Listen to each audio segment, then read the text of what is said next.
बिस्मिल्लाहिर्रहमानिर्रहीम। नाज़रीन अस्सलाम वालेकुम, मैं हूँ इमरान वसीम। नाज़रीन, पाकिस्तान तहरीक-ए-इंसाफ़ और उनके वोटर सपोर्टर के लिए एक बड़ी ख़बर है कि बानी तहरीक-ए-इंसाफ़ इमरान ख़ान को आज मज़ीद 2 मुकदमात में बरी कर दिया गया है। इस प्रोग्राम में हम बात करेंगे कि अचानक से ऐसा क्या हुआ है कि अदालतें बानी तहरीक-ए-इंसाफ़ इमरान ख़ान की बरियत के फ़ैसले सादर फरमाने लगी हैं। एक तो इस मामले पर आप नाज़रीन के साथ जो डिटेल्स हैं वो शेयर करेंगे, और इसके अलावा कुछ दीगर ख़बरें भी हैं। काफ़ी ज़्यादा अहम डेवलपमेंट्स हुई हैं जिनकी तफसीलात इस प्रोग्राम में आपके साथ हम शेयर करने जा रहे हैं। ख़ास तौर पे जो इमरान खान साहब के वकील ने चीफ जस्टिस काजी फ़ायसद से अपील की है, और फिर आज कमरे अदालत में जो chief justice of Pakistan justice Qazi Faez Isa और वकील नईम बुखारी के माबैन जो मुकालमे हुए हैं, वो मुकालमे क्या थे, अदालती कार्रवाई क्या थी, वो डिटेल भी आपके साथ हम शेयर करेंगे। नवाज़ शरीफ को आज रिलीफ मिला है, और फैज़ हमीद के भाई नजफ़ हमीद की ज़मानत को क्यों एक्सेप्ट कर लिया गया। मरवत साहब की माफ़ी का क्या मामला है। अली अमीन गंडापुर साहब ने आज ये तो कह दिया कि जो सरकारी अफिसर रिश्वत मांगे उसका सर फाड़ दो, लेकिन एक सवाल है, उस सवाल का जवाब कौन देगा? क्या वज़ीर आला खैबर पख्तूनख्वा उस सवाल का जवाब देंगे? इसके अलावा भी नाज़रीन कुछ अहम हैपनिंग्स हुई हैं, डेवलपमेंट्स हुई हैं, उनकी डिटेल भी आपकी खिदमत में पेश करने जा रहे हैं। लेकिन प्रोग्राम का आगाज़ करने से पहले आप दोस्तों, भाइयों, बहनों, बुज़ुर्गों से जिन्होंने अभी तक हमारे चैनल को सब्सक्राइब नहीं किया, वो चैनल को सब्सक्राइब कर लें, बेल आइकॉन का बटन प्रेस करें। वीडियो अगर आपको पसंद आती है तो आपने लाइक भी करना है, और इसको हमारे ब्लॉग को आपने शेयर भी करना है। तो पहली खबर से नाज़रीन गुफ्तगू का आगाज़ करते हैं। मुनीर अहमद नामी एक शहरी, जो कि आपको लाहौर हाई कोर्ट में कहीं ना मिले तो लाहौर हाई कोर्ट में आपको नज़र आएंगे, क्योंकि वो किसी न किसी इशू पे, ख़ास तौर पे मुस्लिम नवाज़ के ख़िलाफ़, शरीफ ख़ानदान के ख़िलाफ़ कोई पटिशन दायर करते हुए आपको लाहौर हाई कोर्ट में ज़रूर मिल जाएंगे। तो कल मुनीर अहमद नामी शहरी ने नवाज शरीफ के ख़िलाफ़ दरख्वास्त दायर की लाहौर हाई कोर्ट में कि जो राशन बैग पंजाब हुकूमत की जानब से बांटे जा रहे हैं, इस पर नवाज शरीफ की तस्वीर क्यों है। आज लाहौर हाई कोर्ट के जैसे शाहिद करीम साहब ने इस दरख्वास्त पर समाअत का आगाज़ किया। एडवोकेट अज़हर सदीक साहब ने दलाइल दिए। तो इस्तदा ये की गई कि पहले तो हुक्म इम्तना दे के ये जो राशन बैग के ऊपर नवाज शरीफ की तस्वीरें चश्मा की जा रही हैं, लगाई जा रही हैं, मुफ्त में एक पब्लिसिटी मुस्लिम नवाज़ ले रहे हैं, उनके कायद दे रहे हैं, तो ये हुक्म इम्तना जारी करके ये सिलसिला तो यहाँ पर रोक दें। लेकिन जज साहब ने कहा कि पहले हम पंजाब हुकूमत और मुतलका जो फ़रीक़ैन आपने दरख्वास्त में बनाए हैं उनको नोटिस करेंगे, उनका जवाब आएगा, फिर इस मामले को जो है वो डिटेल में देखा जाएगा। ऐसे नहीं कि यकतरफा तौर पे आज ही हम हुक्म इम्तना जारी करके तस्वीर की छपाई से हम रोक दें। तो आज लाहौर हाई कोर्ट से नवाज शरीफ साहब को यूँ कह लें कि एक रिलीफ मिला है। इसके अलावा नाज़रीन, सेनेट के इंतखाबात के हवाले से अगर हम बात करें, तहरीक इंसाफ के अहम रहनुमा, सीनियर रहनुमा, ना सिर्फ PTI के रहनुमा बल्कि दीगर रहनुमाओं के नॉमिनेशन पेपर भी सेनेट के इलेक्शन के हवाले से रिजेक्ट कर दिए गए हैं। पंजाब से नाज़रीन 7 उम्मीदवारों के नॉमिनेशन पेपर रिजेक्ट किए गए हैं। सनम जवेद का नॉमिनेशन पेपर रिजेक्ट हुआ है, जुल्फ़ी बुखारी का हुआ है, मुस्लिम नवाज़ के नजीब अवैसी बहावलपुर से इनका ताल्लुक है, इनके नॉमिनेशन पेपर भी रिजेक्ट कर दिए गए हैं। इसी तरीके से आज़म सवाती, मुराद सईद और कुछ और भी मैंने नाम लिखा है, नाम महर खान मैंने लिखा, लेकिन ये नाम गलत है। तो इनके नॉमिनेशन पेपर खैबर पख्तूनख्वा से सेनेट के इलेक्शन के हवाले से जो है वो मुस्तरद कर दिए गए हैं। मुराद सईद, आज़म खान और महर खान, गालिबन यही नाम होगा, तो इनके नॉमिनेशन पेपर रिजेक्ट कर दिए गए हैं। इनको इलेक्शन लड़ने की इजाज़त नहीं दी गई। इसी तरीके से नाज़रीन, अली अमीन गंडापुर साहब, जिन्होंने आज ये स्टेटमेंट दिया है कि जो सरकारी अफसरान उनसे अगर कोई रिश्वत मांगे तो वो रिश्वत मांगने वाले का सर फाड़ दें और नाम मेरा बताएं। अब नाज़रीन, ये बात सोशल मीडिया पे जिस तरीके से वायरल हो रही है वो आपके सामने है।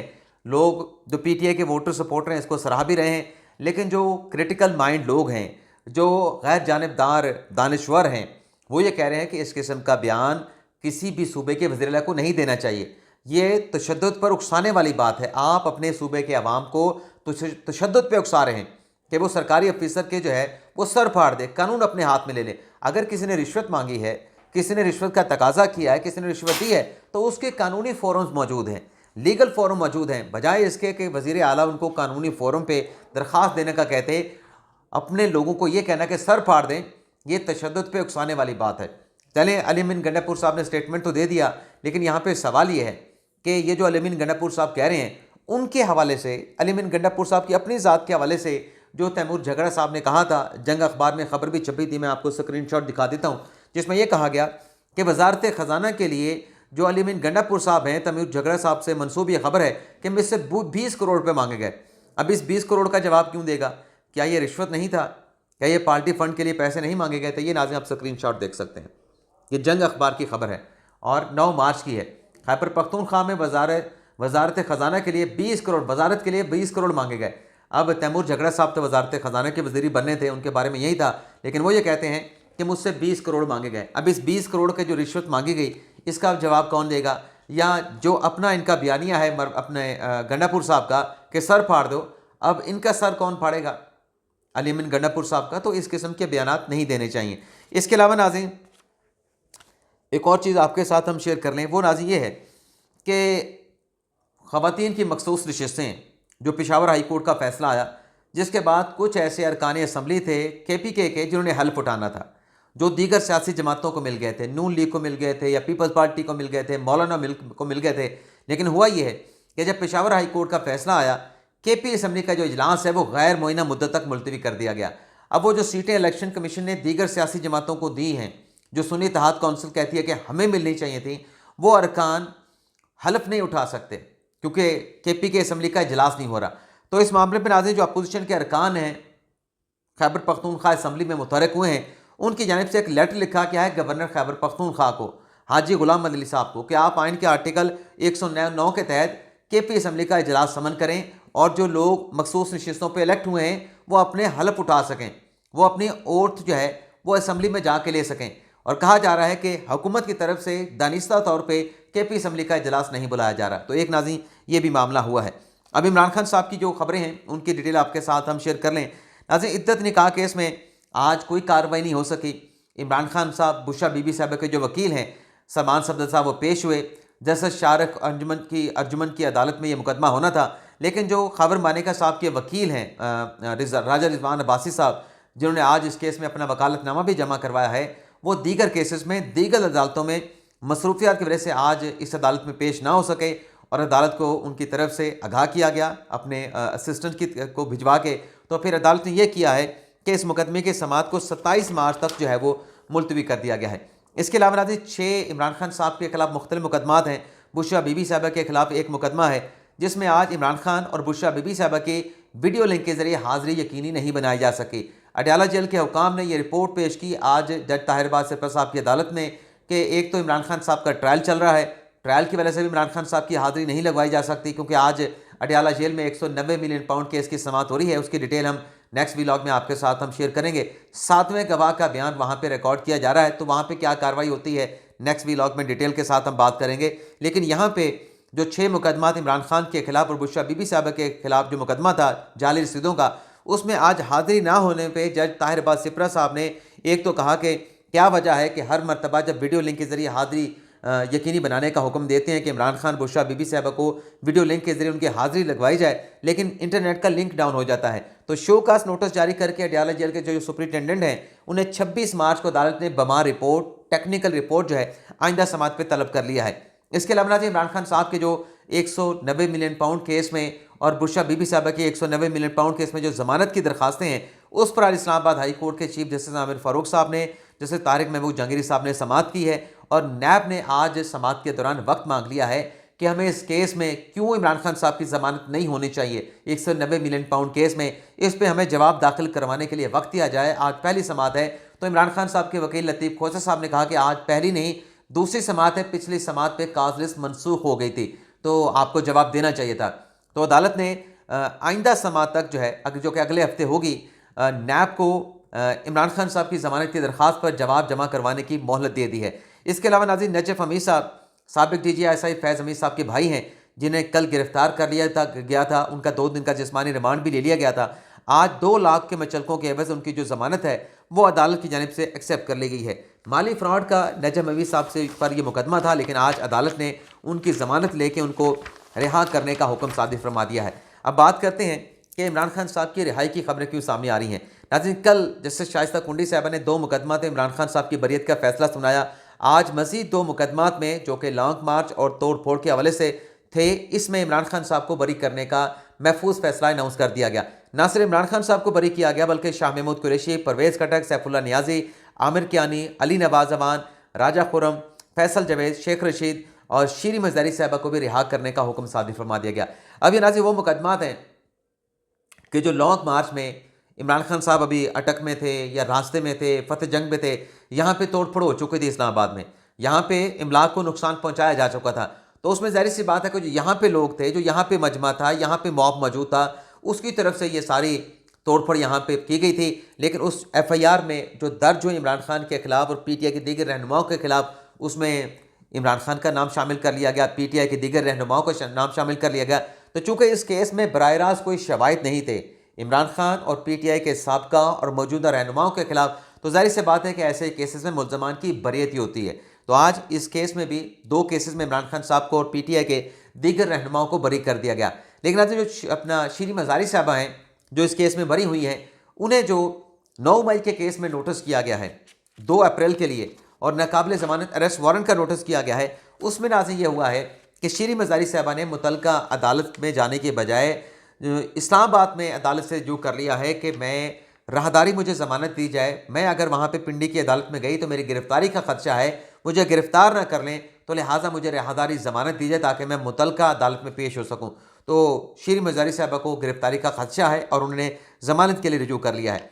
मरवत साहब के नाज़रीन माफ़ी का ये मामला है कि जो मरियम नवाज़ पे कत्ल की साजिश का इल्ज़ाम लगाया था शेर अफजल मरवत साहब ने, उसमें यह हुआ है कि जो अपने पार्टी के MNA का नाम दे के आए थे मरवत साहब परसों जब FI में पेश हुए थे कि बन्नू से ताल्लुक़ रखने वाले जो PTI के MNA हैं वो दरअसल जो है इस सारे मामले को जानते हैं, उनके पास शवाहिद भी मौजूद हैं। तो FIA ने नोटिस करके नसीम अली शाह साहब को आज समन किया था। 2 घंटे तक जो इस केस के तफ्तीशी हैं मरियम नवाज़ कत्ल के हवाले से जो शेर मरवत साहब का बयान है, 2 घंटे तक उनसे सवाल जवाब पूछे गए, उनको इंटरोगेट किया गया, उनसे पूछगिछ की गई। उसके बाद जो है वो जब उनको वहाँ से जाने दिया गया नसीम अली शाह साहब को, तो मीडिया पर गुफ्तगू किए बगैर, कोई मतलब बराह रास्त टॉक किए बगैर वहाँ से चले गए। एक साहबी ने सवाल किया कि जो मरवत साहब ने बात की है कि मरियम नवाज़ ने मेरे खिलाफ साजिश का प्लान बनाया है, इस पर आप क्या कहते हैं? तो कैमरे के ऊपर जवाब नहीं दिया साफ़ी के सवाल का, लेकिन ऑफ कैमरा नसीम अली शाह साहब कह के गए कि मरवत साहब ने जो कहा है, मरवत साहब की बात बिल्कुल दुरुस्त है। अब इसमें नाज़रीन जो नया ट्विस्ट आया सारे मामले में, अज़मा बुखारी साहबा पंजाब की इत्तलात की वज़ीर हैं, उन्होंने कहा है कि कत्ल की साजिश का जो मरवत साहब ने इल्ज़ाम लगाया है, अब मरवत साहब को इस इल्ज़ाम लगाने पे माफ़ी मांग लेनी चाहिए। अज़मा बुखारी साहबा कहती हैं कि शेर अज़म मरवत साहब ने अपने स्टेटमेंट से यू टर्न ले लिया, दूसरे बंदे के ऊपर मलबा डाल दिया। इसी तरीके से शांदाना गुलजार ने जो मरियम नवाज़ के खिलाफ इल्ज़ाम लगाया, वो शांदाना गुलजार साहब भी अपने स्टेटमेंट से मुकर गई हैं, तो ये माफ़ी मांग लें। लेकिन माफ़ी नहीं मांगते तो फिर इनको सबूत और इल्ज़ामात का जवाब इनको देना पड़ेगा, और जवाब और सबूत नहीं देते तो फिर कार्रवाई का सामना भी इनको करना पड़ेगा। तो ये मरवत साहब के हवाले से भी एक अहम डेवलपमेंट हुई है। इसके अलावा नाज़रीन, नेशनल बैंक के 11,500 मुलाजमीन सालों से सुप्रीम कोर्ट में धक्के खा रहे थे। किस वजह से धक्के खा रहे थे कि सुप्रीम कोर्ट ने फैसला दे दिया था कि जो 11,500 मुलाजमीन हैं उनकी पेंशन की रकम नेशनल बैंक अदा करे। लेकिन नेशनल बैंक ने सुप्रीम कोर्ट के इस फैसले के खिलाफ नजरसानी की दरख्वास्त दायर कर दी, और मुनाजी नजरसानी की जो दरख्वास्त है वो सालों तक सुप्रीम कोर्ट में पड़ी रही, सालों तक ज़ेर इल्तवा रही। अब यह हुआ है कि उसमें सुप्रीम कोर्ट ने जो नजरसानी की नेशनल बैंक की दरख्वास्त थी उसको रद्द कर दिया है, और जो नेशनल बैंक के 11,500 मुलाजमीन हैं उन्हें 60 अरब के जो वाजबात हैं पेंशन की मद में, वो 1 माह के अंदर अदा करने का हुक्म दे दिया है। जस्टिस मंसूर अली शाह साहब की सरबराही में 3 रुकनी बेंच ने आज वो सालों से पड़ी नजरसानी की दरख्वास्त को डिसमिस करते हुए पेंशनर को पेंशन के वाजबात अदा करने का जो फैसला था सुप्रीम कोर्ट का, उसको ना सिर्फ बरकरार भी रखा है बल्कि वो वाजबात अदा करने का 1 माह के अंदर हुक्म भी दे दिया है। अब आपको बताते हैं कि इमरान खान साहब के वकील ने चीफ जस्टिस काजी फैसल साहब से क्या अपील की है। सलमान सफदर साहब नाज़रीन, जो कि इस वक्त अडयाला जेल में मौजूद हैं, अडयाला जेल में इमरान खान साहब के 190 मिलियन पाउंड केस का ट्रायल चल रहा है। वहाँ पे जब पहुँचे अडयाला जेल से पहले जहाँ पे मीडिया मौजूद होता है, सलमान सफदर साहब ने कहा कि हमें 2 किलोमीटर पैदल चल के अडयाला जेल आना पड़ता है और फिर केस में आर्गू करना पड़ता है, खान साहब का दिफा करना पड़ता है। तो सिक्योरिटी की मद में जो हमें 2 किलोमीटर दूर ही गाड़ियों से उतार दिया जाता है, हमें पैदल आना पड़ता है। ना सिर्फ हमें आना पड़ता है बल्कि शोएब शाहीन को, बैरिस्टर गौहर को, उमैर नियाजी को, इसके अलावा बाकी वकला को पैदल आना पड़ता है। तो ये हम चीफ जस्टिस से अपील करते हैं कि फेयर ट्रायल का हक भी होता है, वो हक हमें दिया जाए। और ये जो हमें इतना दूर पैदल चल के आना पड़ता है, किताबें जो बुक्स होती हैं केस की उठाना पड़ती हैं, तो इस मामले का नोटिस लिया जाए। ऐसे जो है वो ट्रायल नहीं चलाए जाते। तो चीफ जस्टिस काजी फाइसर साहब से इस मामले का नोटिस लिया है कि जो अडियाला जेल के अतराफ में रास्तों की बंदिश हुई है, जिसकी वजह से वकीलों को पैदल चलना पड़ता है, उस पर कहते हैं कि काजी फाइसर साहब इस मामले का नोटिस लेके हमारी गाड़ियाँ अडियाला जेल तक आने की इजाज़त दें। इसके अलावा आज सुप्रीम कोर्ट में कासिम सूरी साहब को तलब किया गया था, उनका जो NA 265 में जो धांधली का मामला था पिछले दौरे हुकूमत का, लेकिन सुप्रीम कोर्ट में फैसला नहीं हो सका था। आज काजी फाइसर साहब का बेंच था जिसमें इरफान सादत खान साहब थे, नईम अख्तर अफगान साहब थे, कासिम सूरी साहब को आज बुलाया गया था, लेकिन कासिम सूरी साहब आज नहीं आए। लेकिन उनके वकील नईम बुखारी साहब कमरा अदालत में पहुंचे, उनसे अदालत ने यह इस्तफसार किया काजी फाइसर साहब ने कि क्या कासिम सूरी साहब आए हैं। तो नईम बुखारी साहब ने कहा कि मेरा उनके साथ रब्ता नहीं हो सका, मेरे पास कासिम सूरी का एक ही नंबर है, लेकिन उसके ऊपर मेरी उनके साथ बात नहीं हो सकी, उनके साथ रब्ता नहीं हो सका। काजी फाइसर साहब ने कहा कि रजिस्ट्रार ऑफिस ने ये जो केस इतने अरसे तक पेंडिंग पड़ा रहा, इसका फैसला नहीं हो सका, इस पे एक रिपोर्ट दी है, आप इस रिपोर्ट को देख लें। अच्छा, रिपोर्ट के बाद जो नईम बुखारी साहब ने कुछ अदालत में बात की तो काजी फाइसर साहब ने कहा कि बुखारी साहब आप इतने डिफेंसिव क्यों हो रहे हैं। अब ये मुकालमे जो दिलचस्प मुकालमों का जिक्र किया वो यहाँ पे आ रहे हैं। काजी साहब ने कहा कि बुखारी साहब आप इतने डिफेंसिव क्यों हो रहे हैं। तो नईम बुखारी साहब ने फिलबदी जवाब दिया, इस सरदस्त जवाब दिया कि मैं अब तो ऑफेंसिव होने के काबिल भी नहीं हूँ। आप डिफेंसिव की बात कर रहे हैं, मैं तो ऑफेंसिव होने के काबिल भी नहीं हूँ। तो काजी फाइसर साहब ने मुस्कुराकर कहा कि आप इस रिपोर्ट का जायज़ा लेके हमें बताएं, हम समाअत वक्फे के बाद देंगे। तो वक्फे के बाद जब दोबारा अदालती कार्रवाई का आगाज़ हुआ तो नईम बुखारी साहब ने कहा कि मैंने रिपोर्ट पढ़ी है, इस रिपोर्ट में कुछ गलतियाँ हैं। तो काजी फाइसर साहब ने कहा कि असल नुकता तो ये है कि केस वक्त पे मुकर्रर क्यों नहीं हुआ, इसका फैसला क्यों नहीं हो सका। तो इस पर बुखारी साहब ने कहा कि मुकदमा ज़्यादा होंगे, इस वजह से फैसले में ताख़ीर होगी। काजी फाइसर साहब ने कहा बुखारी साहब आप पे इल्ज़ाम नहीं लगा रहे, गलती सुप्रीम कोर्ट की भी है, सुप्रीम कोर्ट की गलती है कि मुकदमा जो है वो डिसाइड नहीं हो सका। और फिर बुखारी साहब से काजी फाइसर साहब ने पूछा कि क्या हम कासिम सूरी को नोटिस कर दें रजिस्ट्रार ऑफिस की इस रिपोर्ट पे, रजिस्ट्रार सुप्रीम कोर्ट की इस रिपोर्ट पे। तो नईम बुखारी साहब ने कहा कि मैं क्यों एतराज़ करूँगा, आप बेशक रिपोर्ट कर दें, उनको नोटिस कर दें, बुला लें, मुझे तो मंजूर है आप जो भी फैसला करेंगे। तो उसके बाद फिर नईम बुखारी साहब ने कहा कि दरअसल काजी फाइसर साहब से कहा कि मुझे मुस्कुराने की बीमारी है।